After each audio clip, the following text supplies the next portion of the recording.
penciuman sama lidah yang nggak ngerasa. Terasa Kayak sih gitu. lidahnya, cuman yang terasa sama aku tuh cuman asin aja gitu, Yit.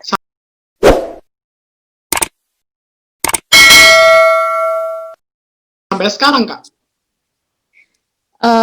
Alhamdulillah sampai sekarang udah mulai Membaik. angsur-angsur membaik. Mm-mm. Cuman penciuman aku sampai saat kita ini Mm-mm. Zoom ini belum begitu sempurna, belum sesensitif yang sebelum aku terkena COVID gitu. Oh gitu. Nah terus Kak mau tanya juga, selama Kakak berapa hari Kakak itu diisolasi di Tapung itu Kak? Jadi aturan dari pemerintah Kabupaten Kampar, Mm-mm. isolasi itu kan 14 hari dari masa swab pertama. Mm-mm. Berarti hitungnya itu 14 hari dari aku swab tanggal 3. Iya. Tanggal 3 ya. Mm-mm. Dari tanggal 3 itu 14 hari ke depan. Sementara dari tanggal 3 sampai tanggal berapa itu ya? Sampai tanggal 7 ya. Iya Jadi udah 7. 3, 4, 5, 6, 7 udah 5 hari juga kan. Mm-mm. Itu kan kita udah isolasi di rumah sama di rumah sakit. Jadi Iya. sisanya kita lanjutin di Tapung. Jadi itu sekitar sisa 9 sampai 9. 10 hari lagi. Iya. Nah terus Kak, itu berdua sama suami Kakak? Iya. Nah berdua. Terus berapa banyak sih Kak pasien yang terkena COVID-19 waktu Kakak di karantina di Tapung itu Kak? Untuk jumlah pasien pastinya kami nggak tahu ya, Yit. Mm-mm. Yang kami tahu setiap hari itu pasti ada pasien yang masuk. Ya Allah. 3, 5, bahkan sampai satu keluarga. Pokoknya siang malam itu ambulan pasti lu masuk aja. Ada aja pasien yang dibawa. Berarti satu hari itu jarang banget yang nggak ada gitu ya Kak ya? Hmm. Pernah cuma selama di situ, selama Heeh. 9 hari di sana, ada satu hari yang benar-benar sama sekali nggak ada pasien. Tapi cuma satu hari itu aja. Ya Allah Kak, sumpah. Selanjutnya masih ada, bayangkan aja kita tidurnya kita ke waktu itu ke bagian kamar yang di depan. Jadi di depan itu kan bisa kita lihat tempat pengantar-pengantar Iya, mengantar pasiennya itu iya benar-benar. ambulannya. Tiap hari kita harus dengar suara ambulan nyiu nyiu nyiu di depan kamar. Kakak di kamar berdua Yang sama tadinya suami? aku tuh iya, yang tadinya aku tuh parnoan dengar suara ambulan jadinya terbiasa selama 9 hari di sana dengar suara ambulan mulu. Udah terbiasa ya Kak. Nah terus Kak, Mm-mm. bisa diceritain nggak Kak kondisi selama 9 hari ya Kak karantina itu kegiatannya apa aja kayak gitu Kak? Ataukah ada Hmm, tambahan dari dinasnya terkait untuk kalian harus ngelakuin ini pagi-pagi, sorenya ini gitu Kak? Kalau dari tenaga kesehatannya sih nggak ada sih ya, dari dinas juga nggak ada kami harus begini begitu. Cuman Hmm? tiap hari tuh kami ada dikasih vitamin, makan 4 sehat 5 sempurna. Hmm? Pokoknya pagi, siang, malam itu makannya pasti, ditambah susu juga untuk aktivitas-aktivitas di situ karena di situ kita kan pasien ini kan apa namanya? Pasien yang gejala ringan, Iya. sedang, ringan sampai yang OTG, orang tanpa Heeh. gejala. Jadi di situ kami boleh keluar ruangan, boleh aktivitas seperti biasa, boleh Heeh. bercengkrama dengan pasien-pasien yang lain, Heeh. tapi tetap menerapkan protokol kesehatan dan juga ada batasannya untuk tidak keluar dari batasan itu gitu selama di Heeh. puskesmas. Dan kegiatan kami di sana ya udah kita inisiatif sendiri ya, pasien yang lain, hidupkan musik karena memang waktu itu dari tenaga kesehatan nggak ada instruktur senamnya, jadi kami Iya. senam-senam sendirilah kan. Terus ya udah nanti nyuci ya aktivitas kita biasa di rumah kita lakuin di sana. Cuman pindah pindah tempat aja Heeh. gitu. Pindah tempat sama ya bisa kumpul sama yang lain lebih sama-sama COVID COVID survivor lah di sana Iya, kan. bener bener bener.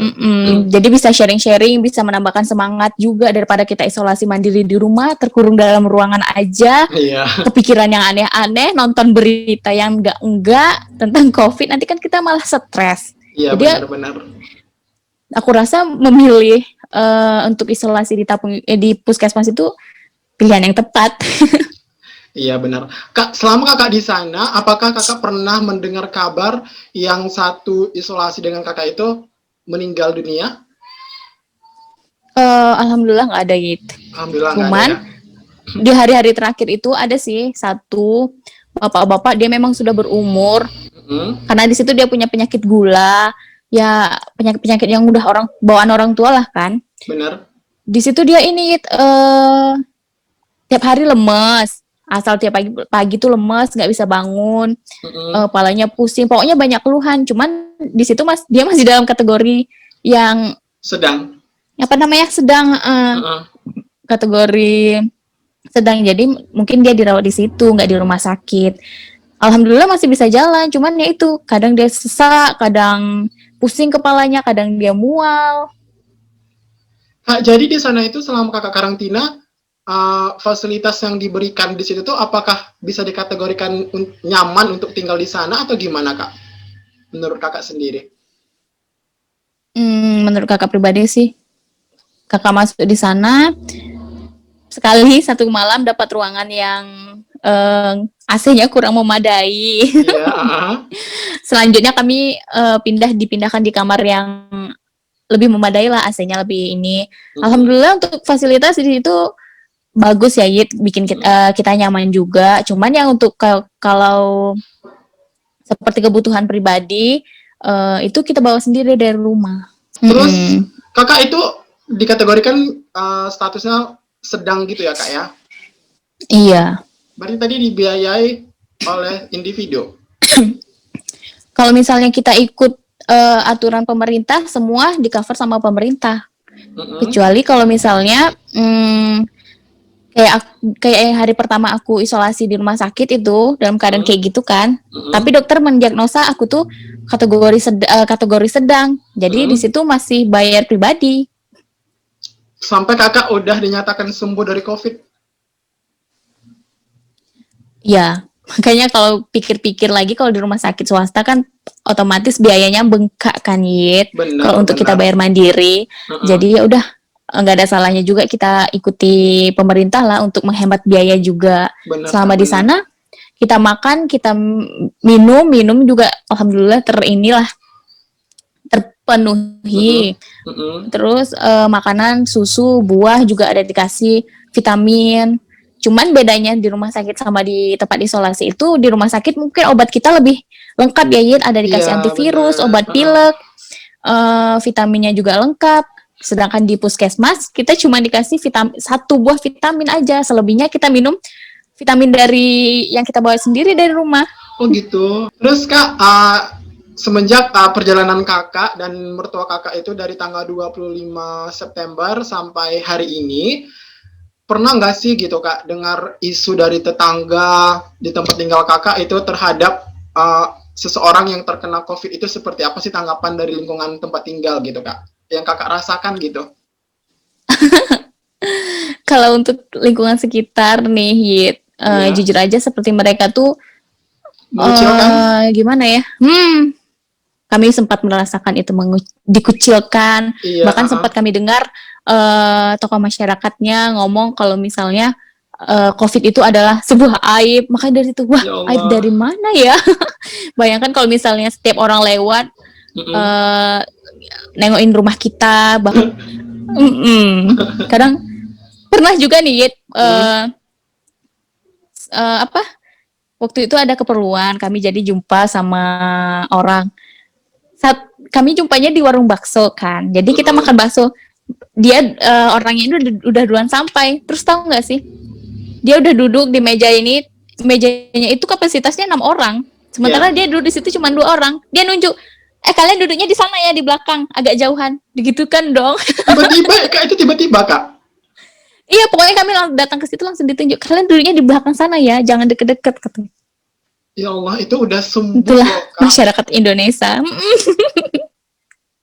Masih juga dikucilkan. Itu tadi aku bilang, jangan dikucilkan, jangan, pokoknya menambah wawasan lah tentang COVID-19. Kalau kita misalnya tetap mematuhi protokol kesehatan, insya Allah virus itu sekian persen bisa masuk ke tubuh kita. Iya, benar, setuju sih. Intinya tuh gini kan Kak, walaupun seandainya kita bertemu dengan orang yang dulunya terkena virus corona ini, tapi jangan serta-merta langsung duduk di sana aja tuh kan kayak nyinggung perasaan orangnya gitu Iya, kan iya Kak. benar-benar. Kalau enggak kita mending Kan kita diam aja manusia udah. juga, kita punya Benar, hati. setuju tuh, setuju.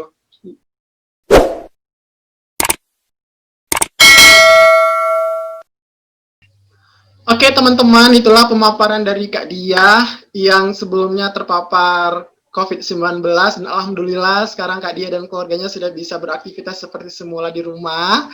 Kak, semoga sehat-sehat terus, kakak, suami, dan keluarga Amin. kakak.